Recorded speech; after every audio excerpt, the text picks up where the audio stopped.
Welcome back, guys. And time out. First of all, I was just thanking you guys last episode for the unexpected 94,000 subscribers. And before I could even post an update on the road to 100K, it turns out you guys skyrocketed me to 158,000. What's going on? I did not expect any of this. I don't know what to say. But for real, thank you. You guys are the ones making it happen. It's all you guys. I cannot thank you guys enough. And for those of you that aren't yet subscribed, welcome to the channel. Let me get you guys caught up.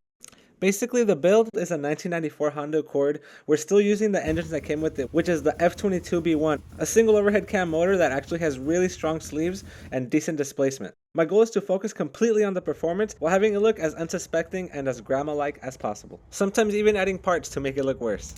Last episode, we were getting ready to put in the built motor, which is pretty much the same engine but reinforced with forged rods and pistons among a few other mods. And to complement the added strength, we port matched the head and our new Golden Eagle intake. We did manage to have some fun with the stock motor, but once we finish swapping it out, we're going to be able to turn the boost up a lot more. And on this episode, I will be touching up my hot side by wrapping it in titanium, setting up the fuel system, and topping it all off with brand new charge piping. And I do wish I could show you guys everything. In fact, I was planning on showing you everything in the last episode, and as you can see by the video lengths these are turning out, it's just not possible. But I am doing my best to condense it and show you guys as much as possible. Enjoy. But as always, I have a few clips for you guys before we get into it. This one here is from a cruise out in Mexico.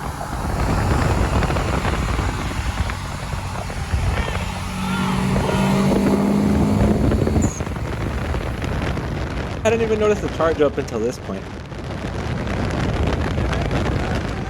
And I think he left the stove on because he just kept going. Ran into this really nice Subaru. Even though he honked it off, I still gave him the hit because I was a little bit ahead.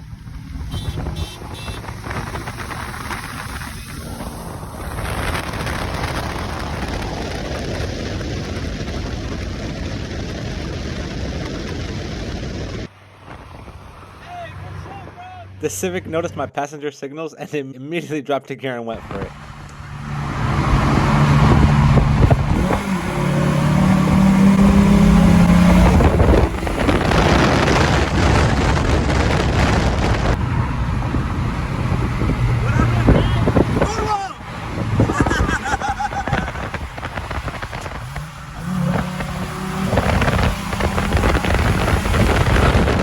Ran into this really good looking, what I'm guessing is a stock FRS. Even though this is completely unfair, he still downshifts and we go for it.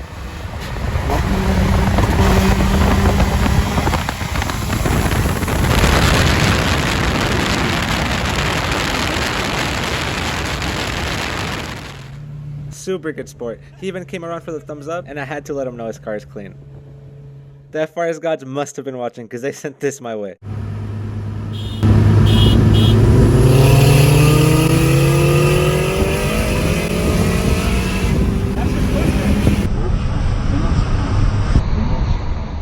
Unfortunately, due to camera angle, you can't see him pulling away, but I promise you, he was gone. I just had to give it another go. Just try again.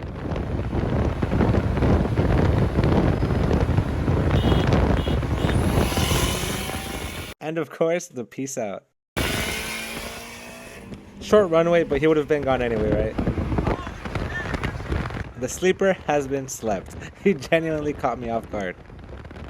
And now back to the build to make sure we're ready next time.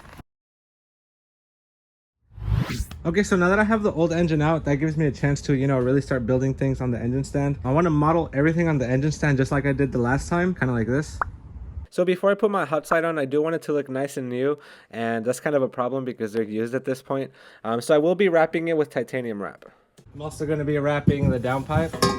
I have the DI 2-inch. Since my exhaust manifold is a little bit more intricate, I did buy the 1-inch so I could, weave between the tight spaces. 1 inch by 100 foot. Hopefully that's enough. Home Depot metal zip ties. Okay, so I'm pretty sure that the easiest one is obviously going to be the straightforward one, and then I'll move on to the headers after that because that one's going to be a little bit more complicated, more steps. Oh, titanium wrap. It's already itchy. Really? No. So I have used this once before, but since then I did learn that taping the ends of this will save you a lot of headache because it just wants to come apart naturally.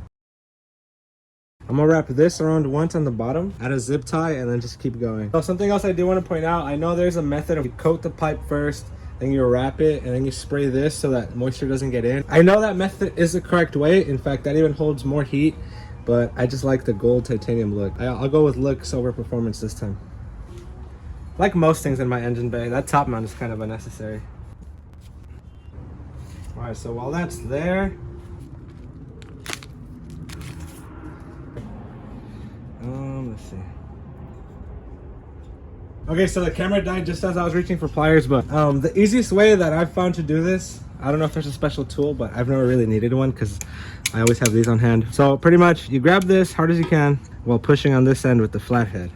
You'd be surprised how tight you can get this.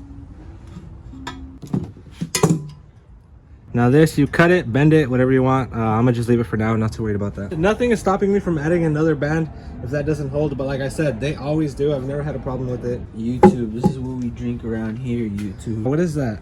I believe them, it's good. It just looks like funny. It looks funny.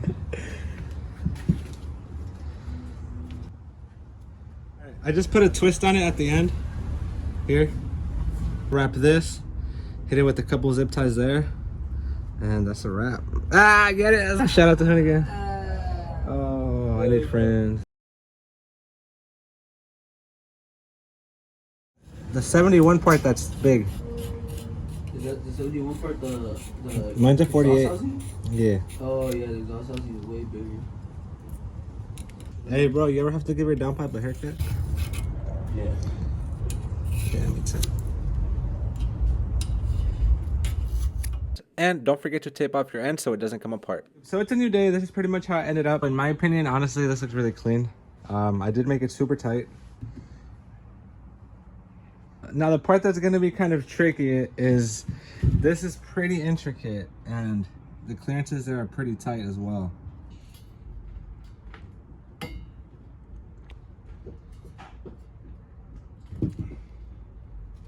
I pretty much just wrapped it up the tube. I was pretty much all the way out of frame here, but I did catch some of it.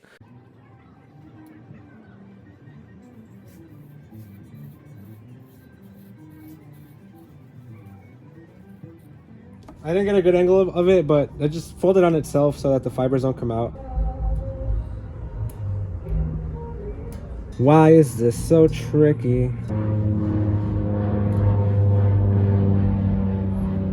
So I'm pre-wrapping it around itself here, so it'll actually grab on for me.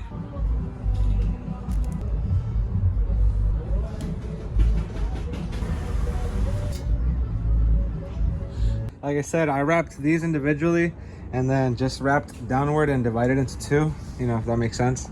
So these two together for a little bit, these two together for a little bit, and under here, they're by themselves. I didn't record this part because it was a little hectic. I went up and down, but I successfully wrapped around this neck. Left a little gap there. But yeah, so that's pretty much done. It looks good, it looks how I want it to, good enough at least. The next one is this right here, which is my wastegate. Honestly, I think I'm gonna just use this last piece of section right here.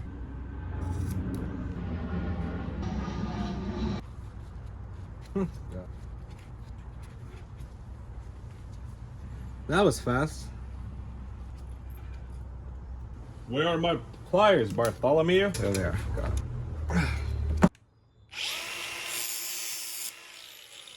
So I'm just bending this into itself so I don't cut myself later. And this goes down. There you go. Honestly, I'm leaving this part ugly because I'm kind of over it at this point.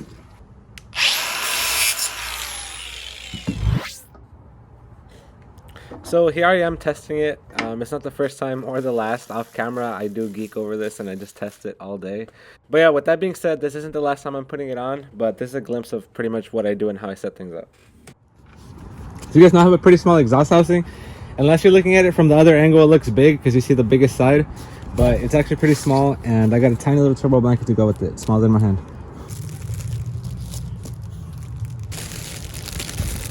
There's a couple springs in there I gotta keep. There's a few cheaper options out there. This one is priced around my range and it has the metal mesh on the inside so it doesn't flake too much. They all flake, they all flake.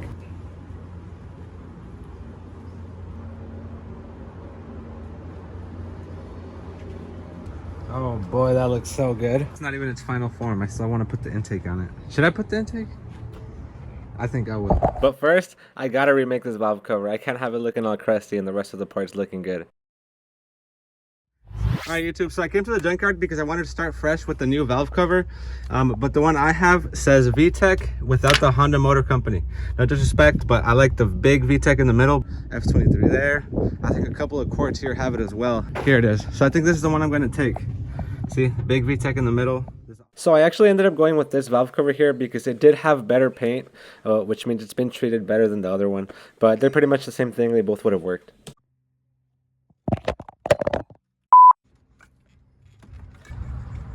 Jesus Christ, god damn.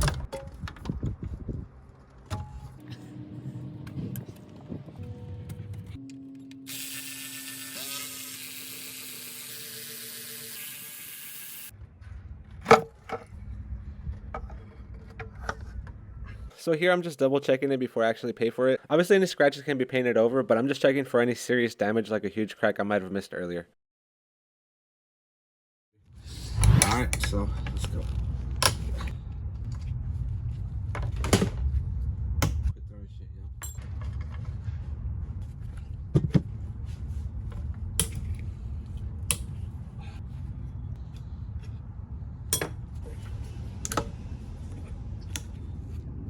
Okay, so the first thing I'm gonna do is to remove these baffles here. When I drill into it, metal shaving is gonna fall in there. When I get it powder coated, they're gonna sandblast it and there's gonna be sand in there. I really wanna get in there. I wanna see visually that it's clean. That way I don't have any doubts. Oh, I gotta take these out too. Oh, there you go. There you go.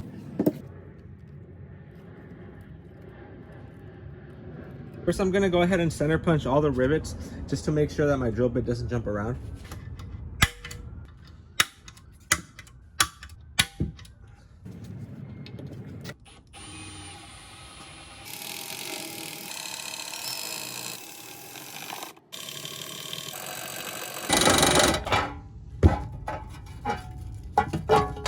There you go. So now in here is where you get all the stuff trapped.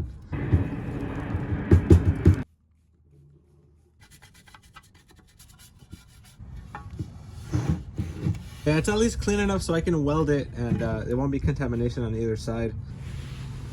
While I'm editing this, I am going to go ahead and put this in here. As you can tell, it's from the future because there's already paint in the valve cover. But it's definitely a step that's important here. Pretty simple steps here. So that goes back on there. I think these are intake bolts off of a J series motor. Got them at the junkyard. Throw a bead on every bolt. Kind of melted through that one a little bit on the side. That way it won't back out, and if it does back out, well, you know, well, it won't back out. So we're good. Cool. Okay, so this time around, while I still have the chance, I'm going to go ahead and cut off these tabs here. I had never really noticed them. I guess my mind just ignores them. But it'll be a lot cleaner if I cut them off.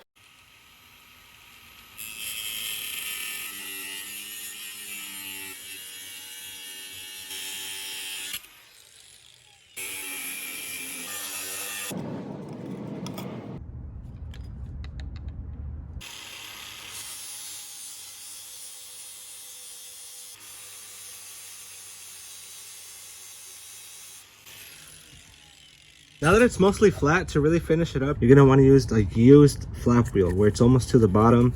There's a lot of paper exposed.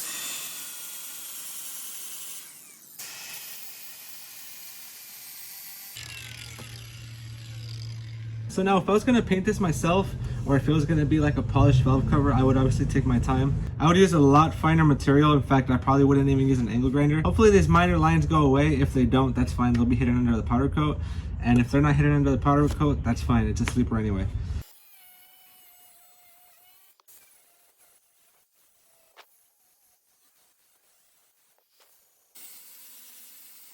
So these, I can't really clean the threads, and honestly it's a little bit faster to just drill in there down to fresh metal and then weld that up.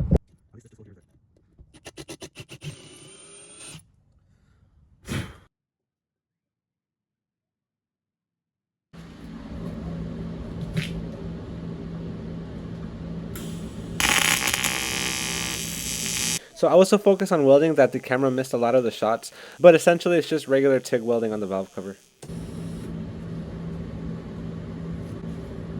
So it ground down pretty nice on this side. I think I'm gonna try to touch this one up. I'm not too concerned about it, otherwise I would spend a lot more time on this.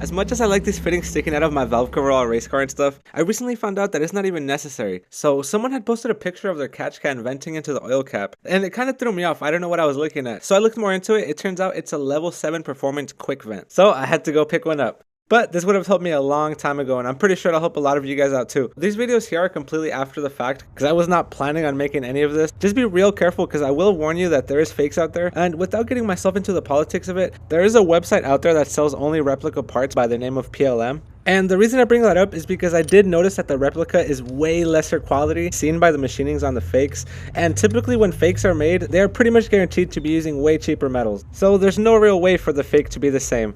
While I was editing this, I did visit their website to get some pictures.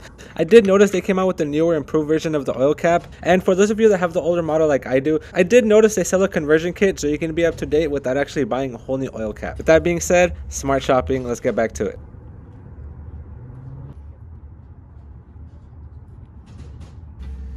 Ah, that's so loud.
Now we're off to powder coating. Unfortunately, I didn't record the powder coating process. I did have to leave it overnight and pick it up the next day, so here I am picking it up. It was only $100. I'm not sure what I was expecting, but that was a lot less. And I did go with candy apple red with a little bit of flake to go for the metallic look. I do want to compare it to my old one that's already cracked. But yeah, let's just open it straight up.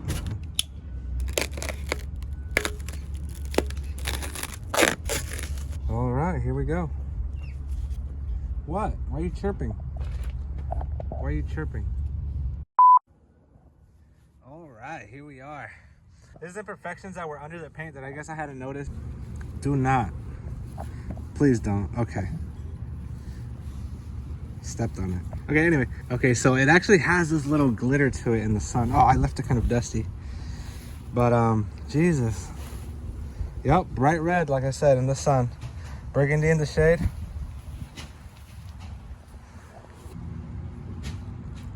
Again.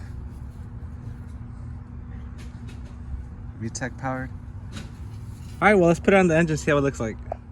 So here I had already put the valve cover on. The only thing left at this point is to put the intake on. Let's get it. So I'm going to compare my new intake to the old intake. New.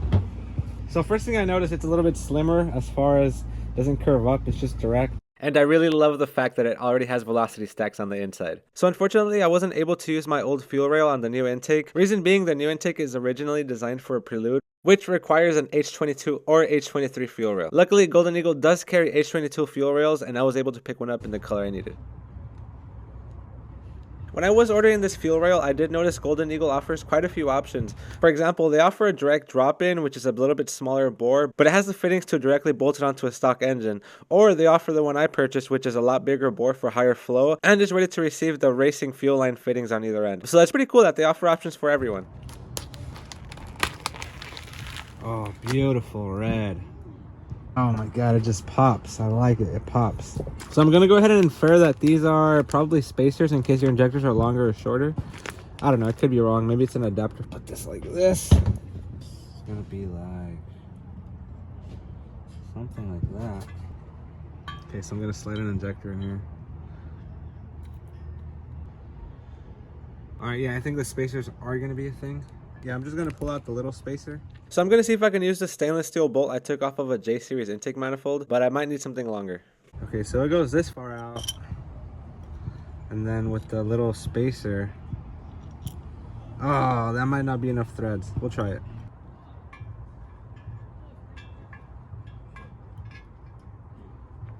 I don't even need to bolt it. It sits, sits how I want it to.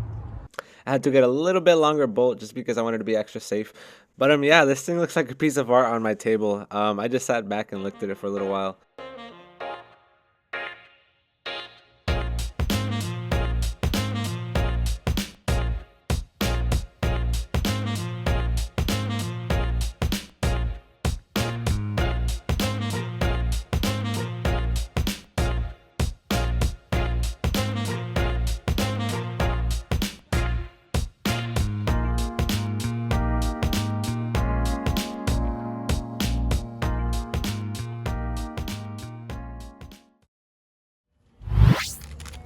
So I had completely missed this the first time I put this project together, but it turns out that my turbo inlet is a little bit smaller than the flange on my turbo manifold. I did notice it this time around because you can tell where the gasket doesn't cover it and where exhaust is supposed to flow through it. So this time I did take the time to port it out, gasket match it, which should improve flow by a lot. Oh, there you go. The beauty of torque to spec. I thought it was going to be hard. There you go. The oil feed was right next to this, so gotta rotate that first. Take this piece out. I'm gonna take it straight up so that I don't hit the fin on the way out.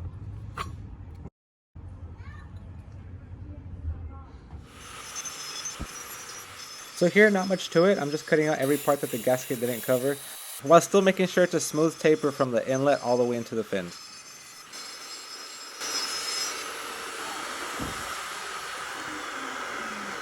Alright YouTube, well there it is. It's kind of difficult to hold flat, but yeah, I promise you it's flush.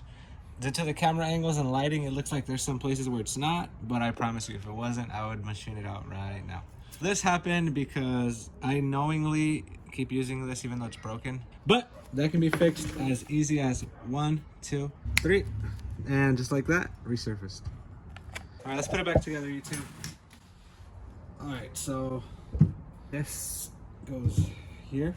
Just a quick note, if you notice, I'm lowering the lighter of the two parts onto the heavier one, because if you do hit the fin, you're gonna bend it. Even just a little bit will destroy it under boost.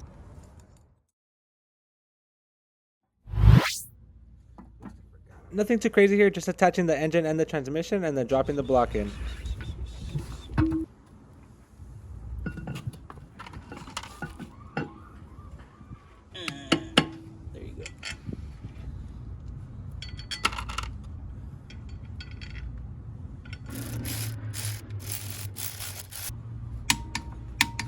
It's like fucking water inside. Wait, so does this one? Okay. Yeah, it goes like that. There you go. This is as sketch as it seems. There you go.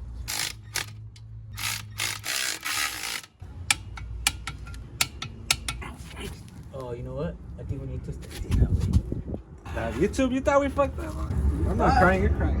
Basically, what we need.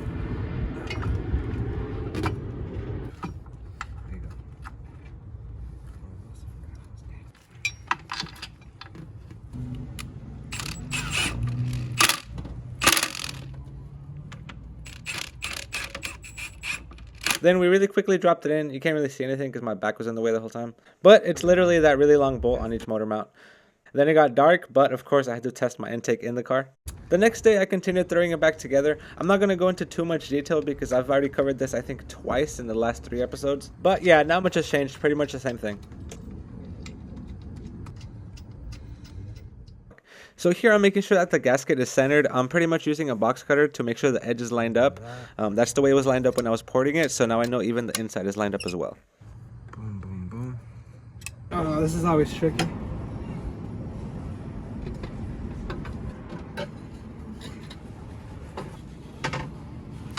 And I put the V-band upside down so that the bolt is hidden a little bit under the downpipe. This just makes it look cleaner overall from the top. It just looks like a round piece, you know, no bolts.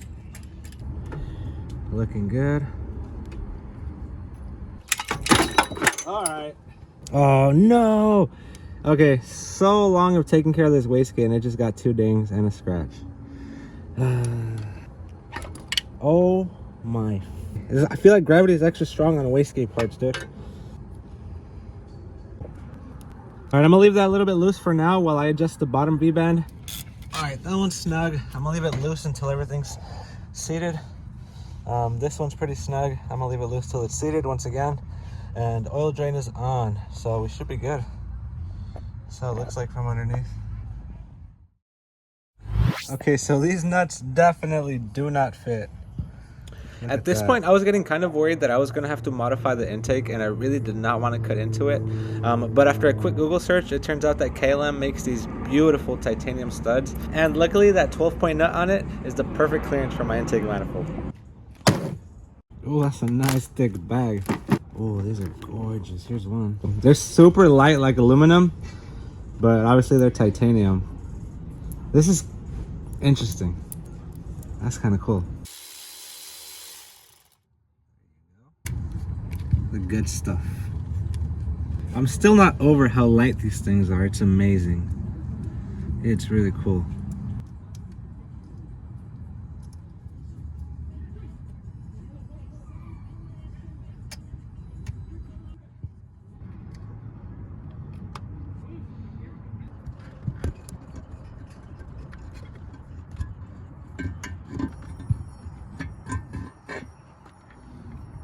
Titanium washer and the 12.10 millimeter.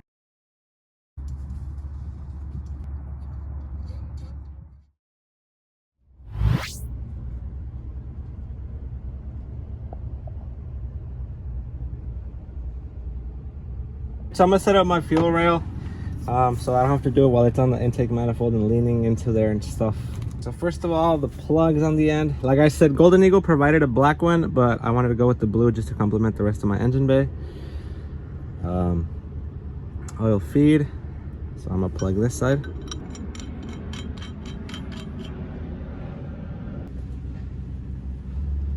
Fuel pressure regulator, 90 degrees so that it faces forward and it's easier to read.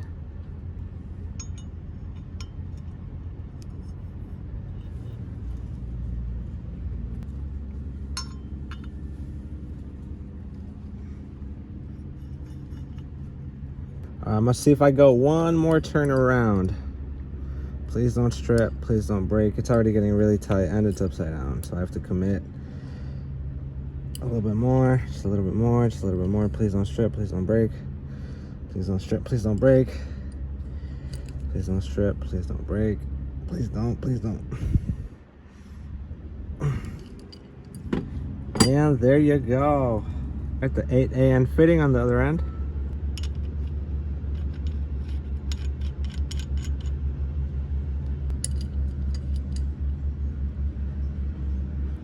No! All right, so pretty much this into the adapter. Again, when it comes to things like this, you want to go with name brand. I know some people want to save some money, but this is fuel. You know, don't burn your car down for $50 a difference. All right, there you go. Tighten that piece down. This part. So this is going to be sticking out of the side of the engine. Fuel rail is going to get bolted in and they're going to connect just like that. All right, so I might have ordered the fuel line a little bit too long, but that's going to be okay. Well, you know, because thug life. This little red end is going to go into that fuel opening right there. Next, I need something to connect this to, so I'm gonna throw in the fuel rail now.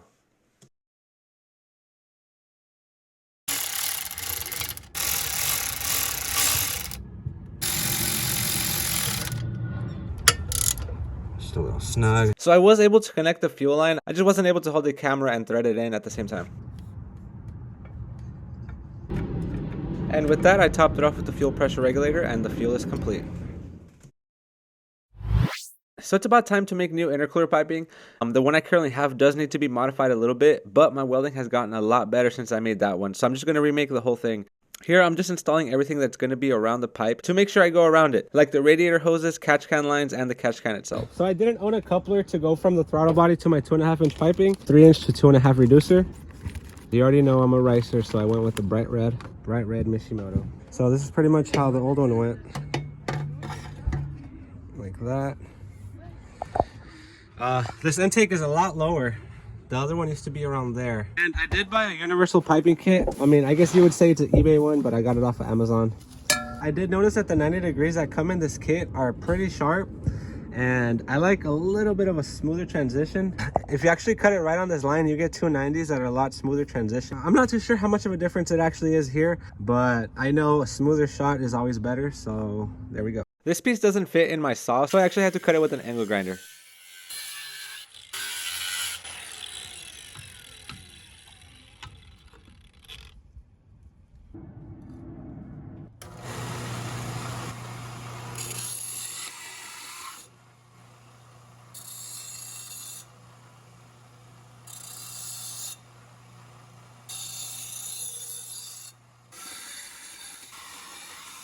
So far what I have is the 90 I cut a little bit off the edge, and I'm gonna stick it in here. Now I'm gonna see what I can add here to bring it over. So at first I was thinking I could just use this other 90, but honestly I'm gonna have to use a 45 in there. So this 45 does come off a little bit cleaner. If I put it there, you know what I mean? It's like a better joint, but it's still coming a little high on this side. So it's closer. Maybe I can rotate it downward. Something like that. Okay.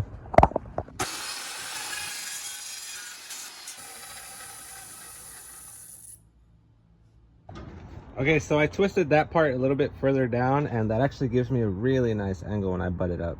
So I think I'm gonna have to run with something like that. I just have to figure out this last angle. So yeah, I'm gonna go ahead and tack that so I can keep going with this. It'll stay in place for me if I tack it.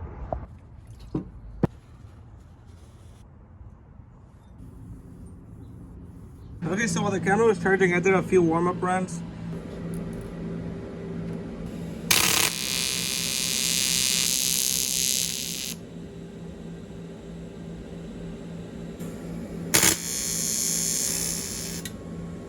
There you go, it's nice and tacked in. Let's take it to the car. All right, so I'm pretty happy with how this turned out. Almost no gap there. But yeah, it's tucked in, so let's see how it goes.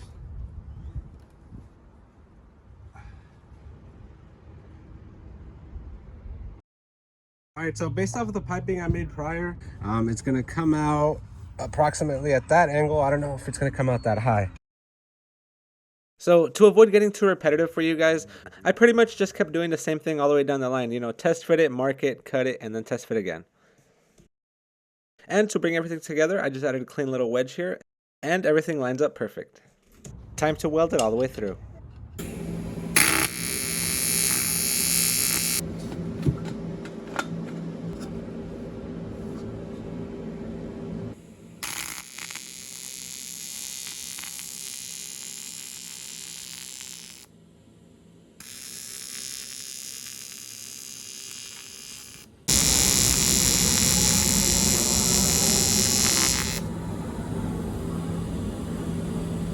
So this is a pretty cool coincidence. I thought I was going to have to cut the blow-off valve flange to fit the pipe, but it turns out the little drum on my belt sander is the exact same diameter, so all I had to do was touch up to it, and it cut out the perfect size.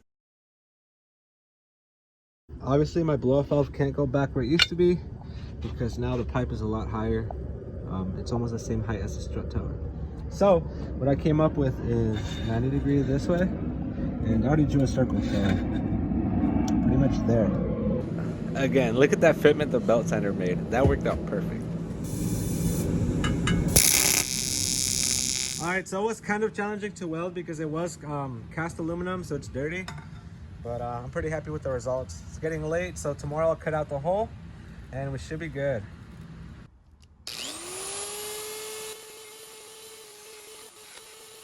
There you go. I really don't mind if it's smooth or not. Even the parts where I ate just a little bit too much, that's no problem. This is nice and thick and the weld's all the way up in there. And I did make sure to roll a bead on there to make sure the coupler doesn't pop off under high boost. Won't be popping out any couplers. And for the throttle body, I'm going to be going with the Skunk 2 74mm. It's actually a really good fit for this intake. I'm happy with the purchase. I don't know if you guys can even see that. Slide that in, just like that. This goes all the way around, just like that, and just guide it through the rail as it tensions itself. There you go, perfect. All right, YouTube, I'm on the final stretch, getting ready to put my new valve cover on. But yeah, as soon as I put this valve cover on, I should be good to add fluids and try to get it started. I did adjust the valve lash while the valve cover was off. I didn't record, but you definitely need to do that every time you change the cam. So this Grady Type FV blow-off valve originally came with this really nice gunmetal gray. In fact, that's one of the reasons why I bought this one. But when I went back to polish it, that finish came off, so I just committed and kept cleaning it all the way through until it completely changed colors. I actually really like this kind of chrome finish, so I'm not worried that I lost the gunmetal gray. I did miss some spots on the inside, but I'm not too worried about those either. I'm going to try to reuse the gasket because it looks good. If I find a leak, obviously I'll just order another one. For those of you that are still here watching this far, please don't hate me, but I didn't record any more details after this. But although this is an anticlimactic ending to this episode, you didn't really miss much. It was just adding fluids, plugging in sensors, wiggling wires that would probably lose, and adding some E85 in the gas tank.